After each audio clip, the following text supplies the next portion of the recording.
Alhamdulillahilladzi khalaqal mauta wal hayata liyabluwakum ayyukum ahsanu amala wa huwal azizul ghafur. Asyhadu an la ilaha illallah wahdahu la syarikalah wa asyhadu anna Muhammadan abduhu wa rasuluhu la nabiyya ba'da.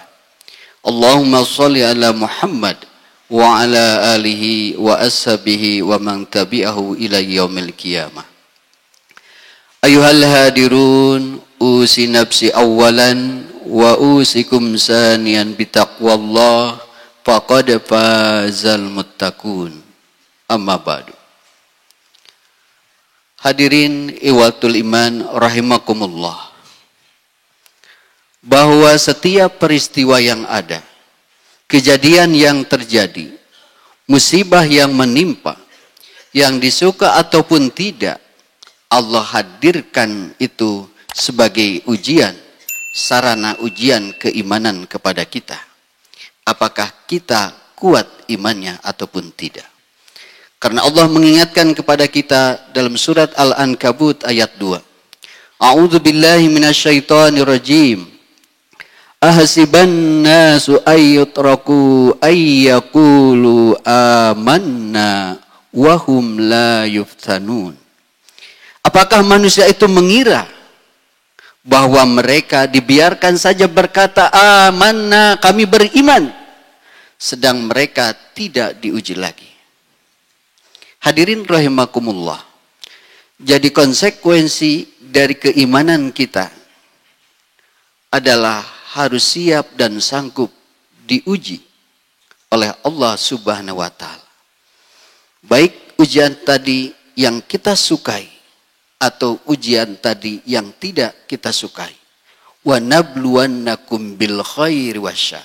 Dan aku uji kamu sekalian dengan sesuatu yang baik ataupun sesuatu yang buruk. Hadirin iwatul iman rahimakumullah.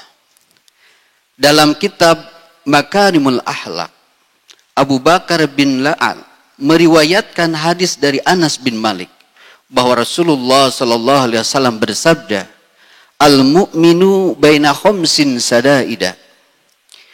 Mu'minun yahsuduhu wa munafikun yabghaduhu wa kafiru yuqatiluhu wa nafsun tunazi'uhu wa syaitanu yudilluhu.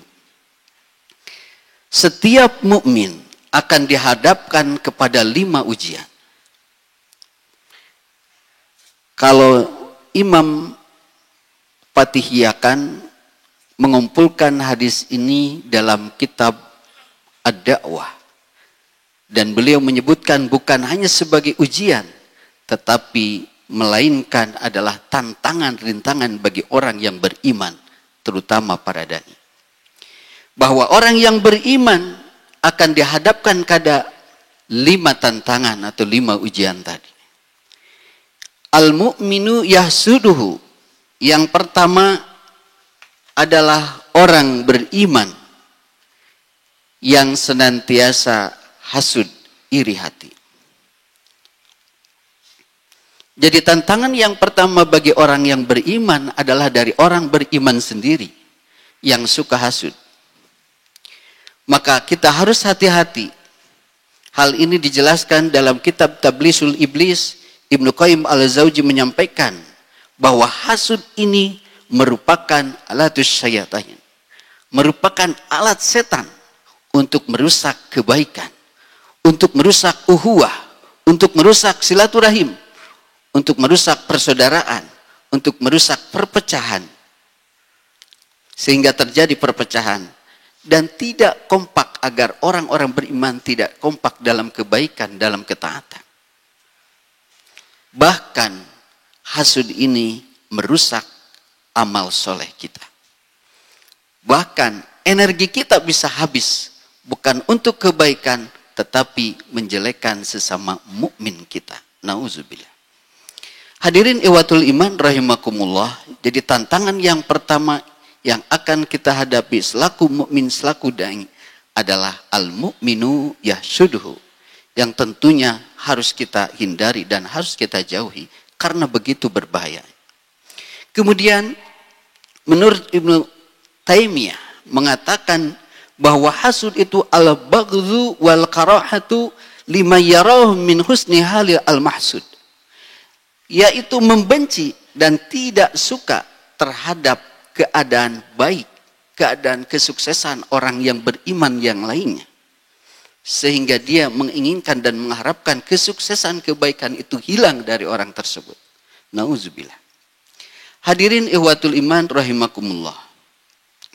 Kemudian tantangan atau ujian yang dihadapkan bagi orang-orang yang beriman yang kedua adalah wa munafiku yabghaduhu, yaitu orang munafik yang selalu membencinya. Sifat munafik ini lebih berbahaya dari sifat kufur. Sebab orang munafik ini sering menampakkan kebaikannya, menampakkan keimanannya, menampakkan kesolehannya, bahkan lebih soleh. Tapi di balik kebaikan kesolehannya itu tersimpan dalam hatinya kebencian. Nauzubillah. Sehingga diabadikan oleh Allah betapa sangat berbahayanya sifat munafik ini. Yaitu yang terjadi pada peristiwa hadis al-ifki, berita dusta, hoax yang besar pada saat Nabi Muhammad SAW. Berita itu sangat mengguncangkan kaum muslimin. Yang dilakukan walaupun saat itu pis-pis dari mulut ke mulut, tapi ketika dilakukan terus-menerus dan secara masif, ternyata bisa pengaruh kepada orang-orang yang beriman yang lain. Apalagi imannya yang masih labil. Sehingga Rasul pun ada sedikit terpengaruh. Sehingga itulah yang melatar belakangi turunnya surat An-Nur ayat 11. Betapa di sini gambaran orang-orang munafik tadi sangat berbahaya. Dan dirasakan termasuk kekalahan perangnya Rasul, bukan hebatnya, gagahnya kaum kafirin, tetapi kalahnya oleh orang-orang munafik tadi. Betapa sangat berbahaya orang-orang yang munafik ini. Hadirin ikhwatul iman rahimakumullah, itu tantangan yang akan dihadapi bagi orang-orang yang beriman. Maka yang ketiga yang akan dihadapi bagi orang-orang yang beriman adalah wal kafiru yuqatiluhu. Orang kafir yang senantiasa memerangi, bahkan membunuhnya. Hadirin ikhwatul iman rahimakumullah, kebencian dan ketidakriduan orang-orang Yahudi diingatkan oleh Allah dalam surat Al-Baqarah ayat 120. A'udzu billahi minasyaitonir rajim. Walan tardo ankal yahud walan nasara hatta tabi'a millatahu. Orang-orang Yahudi dan Nasrani tidak akan senang kepada kamu hingga kamu mengikuti milah mereka. Hadirin ihwatul iman rahimakumullah. Kebencian atau ketidakriduan orang kafir ini akan terus menerus. Yang tadi diingatkan oleh Allah dalam surat Al-Baqarah ayat 120. Dan yang pertama kali yang memunculkan termasuk memerangi kaum muslimin itu bukan fisiknya, tetapi mentalnya, pemikirannya. Siapakah itu? Yang pertama kali termasuk dalam istilah sekarang lebih tepat disebut ghazul fikir adalah iblis laknatullah. Kenapa demikian? Hal ini kita bisa lihat dalam surat Al-A'raf ayat 20. Yang dimana begitu pintar dan begitu liciknya iblis. Dia tidak menentangkan informasi, melainkan informasi itu benar, sesuai dengan fakta. Dia tidak melarang bahwa Adam itu untuk mendekati pohon huldi. Karena apa? Karena Adam sudah mendapatkan informasi bahwa Adam dilarang untuk mendekati pohon huldi.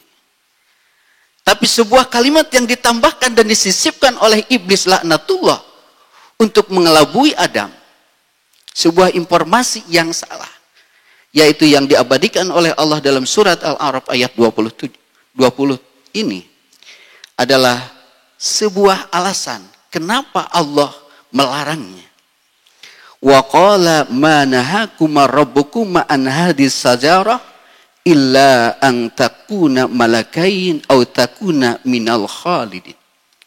Sesungguhnya Allah melarang kalian supaya kalian tidak menjadi malaikat dan tidak hidup abadi di surga ini. Dengan alasan tadi, karena tetap akhirnya Adam pun terpengaruh. Hadirin ihwatul iman rahimakumullah. Begitupun apa yang terjadi sekarang ini. Yaitu orang-orang kafir tidak akan memerangi secara fisik, tetapi secara fikrah. Kenapa demikian? Hal ini konon pertama kali yang menyadari pentingnya Ghazul Fikri ini adalah Raja Louis yang ke-9. Dia menyatakan dalam diarinya, tidak mungkin meraih kemenangan berperang dengan orang beriman. Karena mereka memiliki spirit jihad fisabilillah, hidup mulia atau mati syahid. Dan itu tidak dimiliki oleh mereka. Melainkan kita bisa mengalahkan dan menaklukkan mereka. Yaitu dengan cara non-fisik. Dengan Ghazul Fikri tadi. Agar orang-orang Islam jauh dari aturan Islam, dari Quran hadis. Orang-orang Islam jauh dari ulama, bahkan membenci ulama. Ini yang dilakukan oleh mereka. Karena sehebat apapun perlengkapan yang mereka miliki, tetapi sesungguhnya mereka tetap ketakutan. Ketika apa? Ketika orang-orang yang beriman betul-betul memahami keimanannya. Dan ketika orang-orang yang beriman betul-betul siap jihad dan jahid fisabilillah. Hadirin ihwatul iman rahimakumullah. Itu merupakan tantangan-rintangan yang dihadapi bagi orang-orang yang beriman. Maka mudah-mudahan tentunya ketika kita memahami dan menyadari betapa berbagai usaha dan upaya mereka, termasuk untuk menguasai teknologi, menguasai media, agar orang-orang yang beriman tergiring, terdorong dengan opini-opini mereka.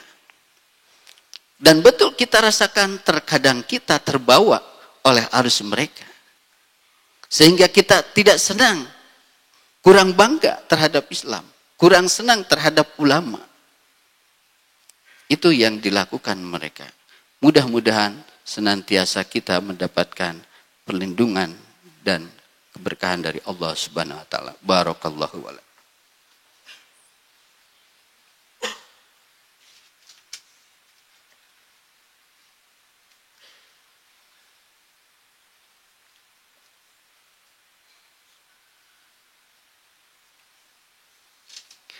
Alhamdulillahil malikil karim, al-azizir rahim, alladzi khalaqal insana fi ahsani taqwim.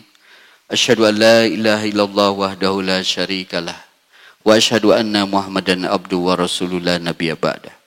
Allahumma shalli ala Muhammad wa ala alihi wa ashabihi wa man tabi'ahu ila yaumil qiyamah. Ayyuhal hadirun ittaqullaha haqqa tuqatih wa la tamutunna illa wa antum muslimun.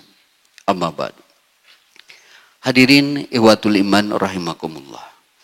Kemudian ujian, tantangan, rintangan yang akan dihadapi bagi orang-orang yang beriman yang keempat adalah wasaitonu yudilluhu, yaitu setan yang senantiasa menyesatkan kita. Hal ini diingatkan oleh Allah kepada kita semuanya dalam surat Al-A'raf, surat ke-7 ayat 17. A'udzu billahi minasyaitonir rajim. La atainahum min baini aydihim wa min khalfihim wa an aymanihim wa an sama'ilihim wa la tajidu aktsaruhum syakirin. Kemudian pasti aku akan mendatangi mereka dari depan, dari belakang, dari kanan, dari kiri mereka. Dan engkau tidak akan mendapati kebanyakan mereka bersyukur. Hadirin ikhwatul iman rahimakumullah. Maka tantangan-rintangan yang keempat tadi adalah dari setan. Dari depan, dari belakang, dari kiri dan kanan, kita diragukan dengan kebenaran agama ini, kita dijauhkan dari agama ini, kita digoda, dirayu dengan berbagai fasilitas dunia, sehingga terkadang melupakan kehidupan yang hakiki. Tujuan hidup yang abadi. Maka ini pun harus kita pahami bahwa sesungguhnya Allah menciptakan kita, yaitu melainkan untuk beribadah. Wa ma khalaqtul jinna wal insa illa liya'budun. Tidak aku ciptakan jin dan manusia kecuali untuk beribadah. Hadirin ikhwatul iman rahimakumullah. Kemudian tantangan, rintangan dan ujian bagi orang-orang yang beriman. Yang kelima adalah wa nafsun tunazihu, yaitu nafsu yang senantiasa menentang. Nafsu yang senantiasa mendorong, yaitu kepada perbuatan jahat dan maksiat. Hal ini digambarkan oleh Allah dalam surat Yusuf ayat 53. Wa ma umiru nafsi inna nafsa la'amaratun bisu illa ma rahima rabbi inna rabbi ghafurur rahim. Dan aku tidak membebaskan diriku dari kesalahan, karena sesungguhnya nafsu itu selalu menyuruh kepada kejahatan. Jadi sekali lagi, nafsu itu menyuruh kepada kejahatan, kecuali nafsu yang diberi rahmat oleh Tuhanku. Sesungguhnya Tuhanku Maha Pengampun lagi Maha Penyayang. Hadirin ikhwatul iman rahimakumullah. Mudah-mudahan ketika kita telah mengetahui, memahami berbagai tantangan ujian yang akan dihadapi oleh kita semuanya, mudah-mudahan kita bisa menghadapinya dengan penuh keikhlasan, dengan penuh kesadaran, dan penuh keberjamahan, dan insya Allah dengan pertolongan Allah kita bisa melewatinya. Dan kita tergolong orang-orang yang beruntung, kita tergolong orang-orang yang menang, kita tergolong orang bahagia di dunia dan akhirat. Hanya kepada Allah kita memohon dan hanya kepada Allah kita berlindung. Allahumma sholli wa sallim amin. Alhamdulillahirabbil alamin. Hamdan syakirin, hamdan naimin, hamdan yuafi ni'amahu wa yukafi mazidah. Ya Rabbana lakal hamdu kama yanbaghi wajhikal karim wa adim sultani. Allahumma ighfir lil mu'minina wal mu'minat wal muslimina wal muslimat al ahya'u minhum wal amwat. Allahumma izil Islam wal muslimin wa ahlikil kafarta wal musyrikin wa ahlik a'da'adin. Ya Allah yang Maha Rahman dan Rahim, ampunilah segala dosa dan kehilapan kami, dosa orang tua kami, dosa guru-guru kami, dosa kaum muslimin dan muslimat. Ya Allah, ya Rahman, ya Rahim, ihdinas siratal mustaqim. Ya Allah, tunjukkanlah kepada kami jalan yang lurus dan istiqomah berada dalam jalan-Mu. Dan kami berlindung kepadamu, ghairul maghdubi alaihim waladhdallin, dari jalan orang-orang yang sesat dan orang-orang yang Engkau murkai. Hanya kepadamu kami memohon dan hanya kepada-Mu kami berlindung. Ya Allah, ya mujibas sailin, kami berlindung kepadamu dari berbagai fitnah dan kejahatan orang munafik dan orang kafir. Muliakanlah orang-orang beriman, istiqomahkan orang-orang yang beriman, satukan mereka dalam barisan-Mu sampai akhir hayat. Wala tamutunna illa wa antum muslimun. Rabbana atina fid dunya hasanah wa fil akhirati hasanah wa qina adzabannar. Subhana rabbika rabbil izzati amma yasifun wa salamun alal mursalin walhamdulillahi rabbil alamin. Aqulu qada assalamualaikum warahmatullahi wabarakatuh.